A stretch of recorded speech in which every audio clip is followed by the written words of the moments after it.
আমার দল, আমার নেতা জনাব তারেক রহমানের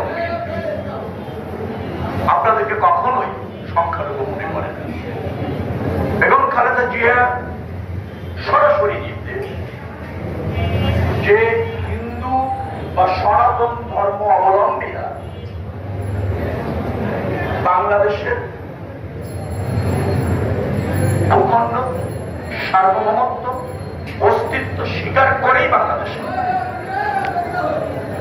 হিন্দু মুসলিম সম্প্রীতি রয়েছে, সহ অবস্থান রয়েছে। আমরা কখনোই আপনাদেরকে সংখ্যালঘু মনে করি না। আমরা মনে করি আপনারা আমাদের ভাই, আপনারা দেশের নাগরিক, আপনাদের সমমর্যাদায় সম্মানের ভিত্তিতে সম অধিকারের ভিত্তিতে বসবাস করবেন। এখানে কোনো বৈষম্য চলবে না। আমরা সবাই বাংলাদেশি, আমাদের পরিচয় বাংলাদেশ আমার, ধর্ম আপনার, ধর্ম আপনার, মুসলমানদের ধর্ম মুসলিমের, খ্রিস্টান ধর্ম খ্রিস্টানের, সবাই ধর্মীয় সম অধিকার সমমর্যাদা ভিত্তিতে বাংলাদেশ বসবাস করবে।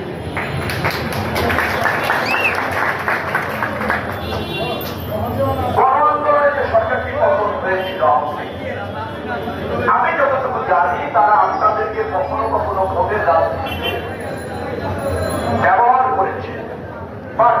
হিন্দু ধর্ম অবলম্বী ভাইয়েরা সবচেয়ে বেশি ওই সরকারের আমলে নিগৃহীত হয়েছে। বাংলাদেশের পরিসংখ্যান বলে বাংলাদেশ ছেড়ে ভারতে আশ্রয় নিয়েছে গত 15 বছরে আওয়ামী লীগের আমলে সবচেয়ে অধিক সম্পদ এবং নির্যাতিত হয়েছে।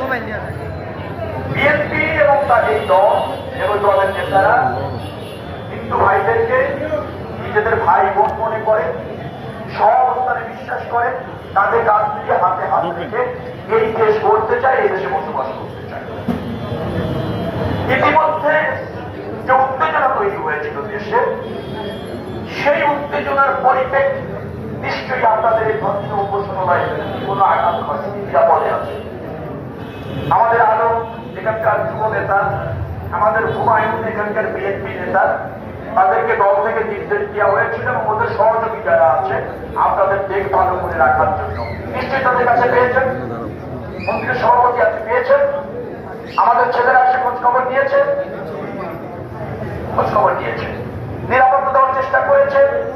কেউ হুমকি দিয়েছে, নির্ভয় বলুন প্লিজ, কেউ হুমকি দিয়েছে আপনাদের এখানে, আপনাদের উপাসনালয়ে ধর্মীয় চর্চা করার ক্ষেত্রে কোনো বাধা সৃষ্টি হয়েছে?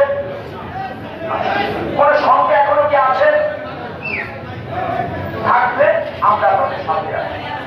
এই প্রতিষ্ঠান শুধু আপনাদের না,